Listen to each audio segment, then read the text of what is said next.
Good morning, it's Harvey Jackson. We're just going to go through lots of different news articles over the weekend and touch on the futures focus report as well. Lots of uncertainty in this market, that's for sure. The numbers on Friday shows that the harvest pace of the soybeans in Brazil is ahead of pace, the 5-year pace now, and the same thing with the planting pace of the corn. This shows that the world movement of soybean oil is actually way ahead of the last 5 years and previous years as well, which isn't surprising when you see the price of some of the other oils. It is the cheapest one right now. So just have a look at the producer profit trading report. Uh, Exports are still pretty decent, have slowed to China, of course. And you can see here that the slowing of the crush is now starting to happen, and whether that's all trade talks or whatever. But you can also see that there's only 6.6 to date of crush. But it's still coming along pretty good when you look at some of those stats there. What I want to maybe focus in on is some of the trade recommendations, expecting to go long if the market gets down to 641. And the same thing with Kansas wheat. So this is Kansas. And we're looking to go long if we get to 570 on the July futures, and we'll take profit above there. So here's your other positions. Soy, expect go short at 1060. Corn, you're going long at 452 off of the May, and Canadian dollar, just keep on shorting it. China surge uh, challenges Trump's South America influence, because here you can see that there's a pretty good increase in use and exports from South America. That's not helping the situation, but it's definitely helping the country. The country of China doesn't have to act and react to the China or the U.S. Bully.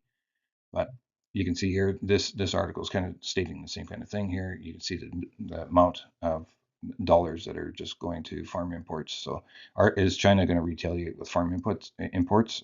Maybe something else. It's possible. After Zelensky meeting up with Trump and a little bit of a battle there, he's quickly, and the United Nations and NATO basically excluded U.S. and had a meeting without him to see if they could put some pressure on the U.S. To uh, have all parties kind of involved in there. Canola here at the bottom end of the range, looking a little bit oversold on both the old crop and new crop. Uh, not in the best range here, and we'll see what the trade does here too. Rapeseed start trading at $1.40 or $140 premium over Canadian canola in Canadian dollars, and it's pulled off of the peaks, but it's at the pretty good high that it's been trading in for a little bit here. So if you look at soybean oil, it's tailed off a lot. It's about below the 50% retracement value, looking like it's potentially going to get oversold a little bit here. Palm oil's pulled back as well, but still in a higher range. And every time it pulls back, it finds a little bit of demand as that product is still sought after in the world stage. But as I showed in the second or third slide there, the soybean oil is actually finding its way into a lot of the world oil export market. Soybeans still pulling back here pretty hard, up to the 50% retracement value, starting to show oversold kind of positions there too.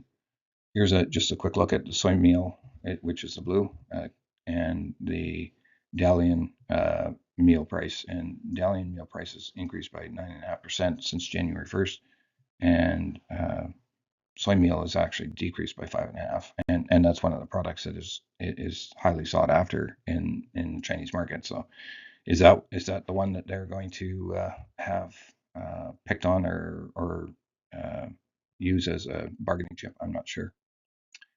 Here's your Minneapolis wheat, looking for some sort of support here, closer to the bottom, and bounce off. It does look like it's getting slightly oversold here. So same thing on new crop. Here is your hard red winter, and we're looking. This is May, so might have a few cents, but we're looking at that 570 July as a go long. I expect the market to maybe bounce off of there or get close to that, and a bit of a recovery going into spring anyway. Here's your Chicago wheat. It's same kind of deep pullback as well. Your milling wheat is in the bottom percentile here as well, looking for some support. And obviously, there's no problems with the French wheat as far as a breaking dormancy as of right now, looking pretty good over there. Corn, we're looking to go long here at some point here as well. Canadian dollar, if these tariffs are coming on, there's probably still some more market to pull back here. And if this is where, just looking back in the past, where we've been as well on the Canadian dollar.